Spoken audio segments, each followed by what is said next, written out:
Good morning, dear students. How are you all? Fine. So this is a video of class 9, and in this video we are going to talk about some of the conceptual question after the end of that chapter.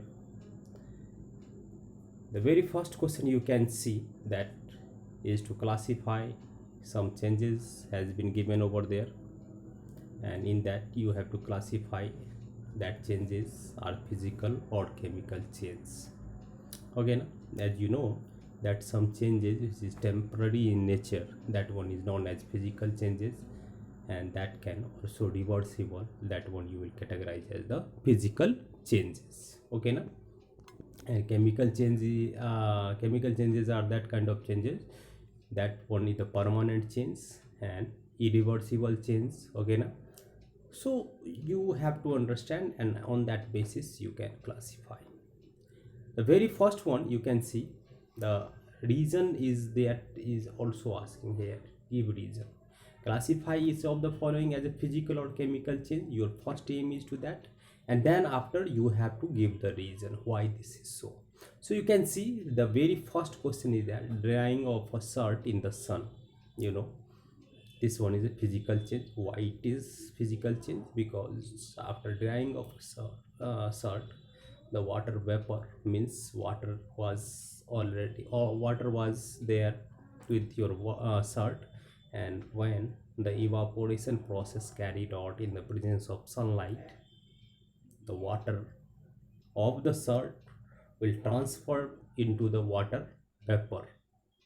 Okay na? Will transfer into the water vapor, and that water vapor can condense to give the water again. Okay na? So it is a reversible changes, and that reversible changes can categorize as a physical change. Okay na? Second question you can see, rising of hot air over a radiator. Okay na?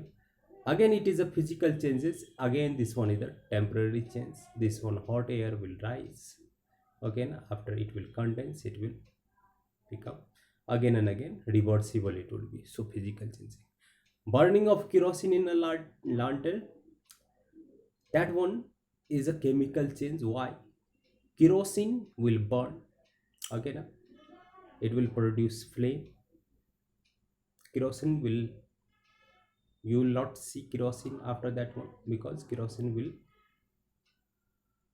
decrease content, the kerosene of the content, content of the kerosene will decrease, and the new substance will form. That one is flame, and that one is also giving light.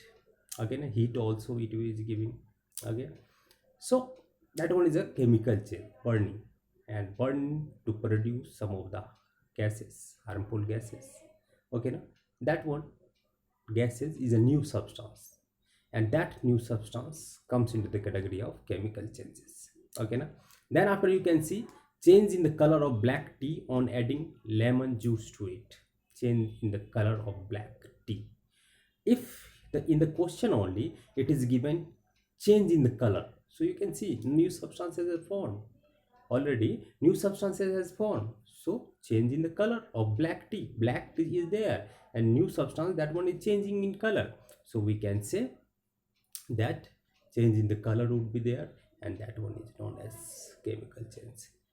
Churning of milk cream to get butter. Sorry, here it is butter, not better, butter. Okay now, so churning of milk cream to get butter, and here you can see a space would be there, some hyphen would be there.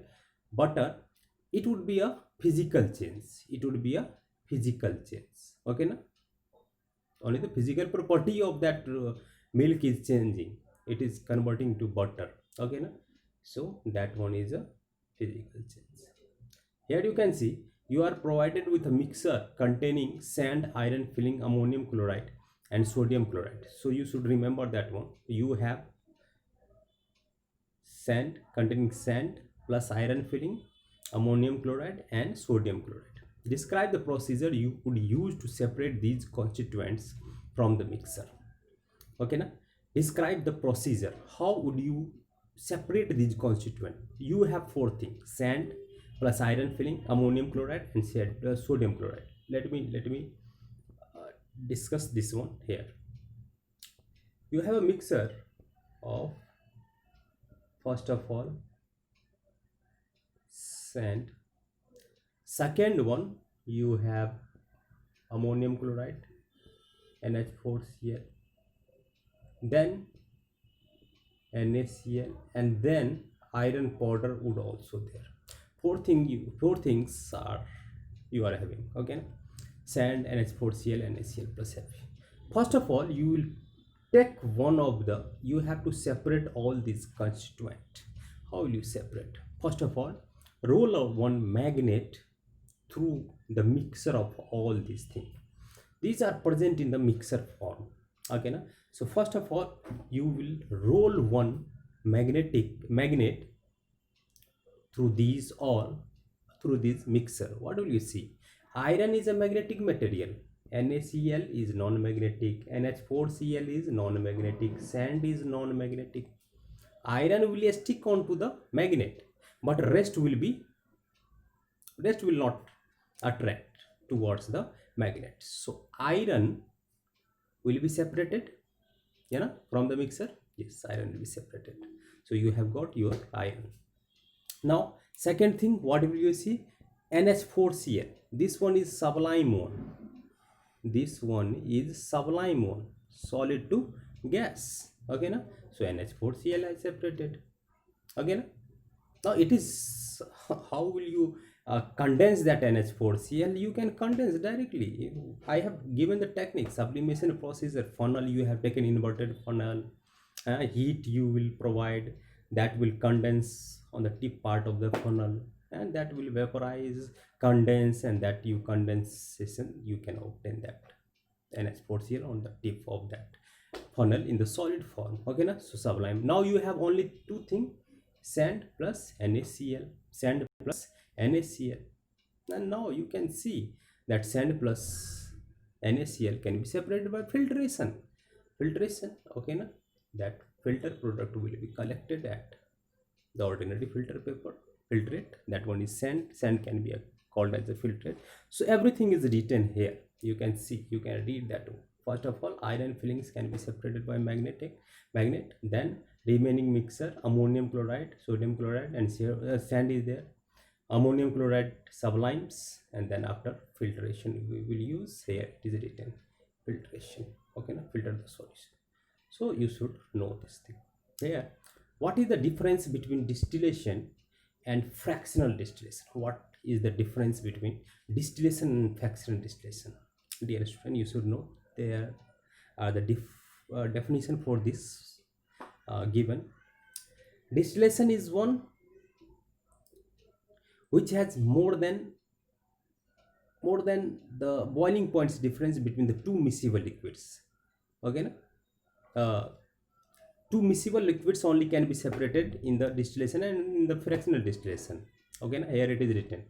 Here you can see two miscible liquids, and here you can see two or more miscible liquids. So in both that one, that is not the difference. That is not the difference. Two or more miscible liquids only will be separated in this one, distillation.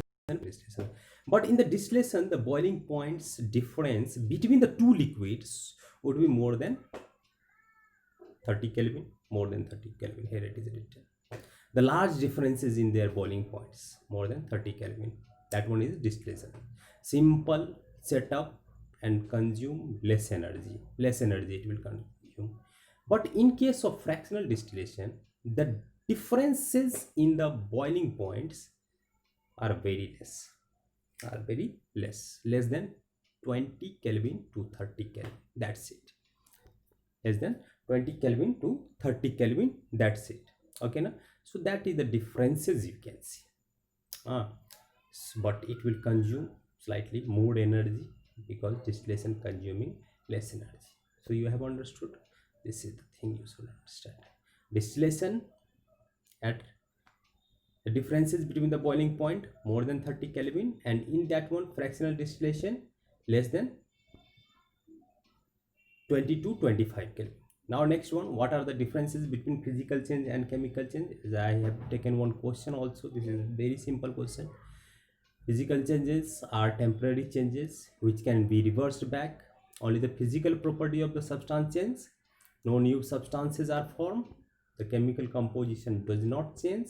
And here in the chemical change are permanent change, irreversible change, not written here, which cannot be reversed, it is written. Okay na? The chemical property of the substance change. In this one, chemical changes, the chemical property of the substance changes. Okay na? And new substances are formed with the new properties. Okay na? So I hope all of you have understood. Okay, thank you all of you.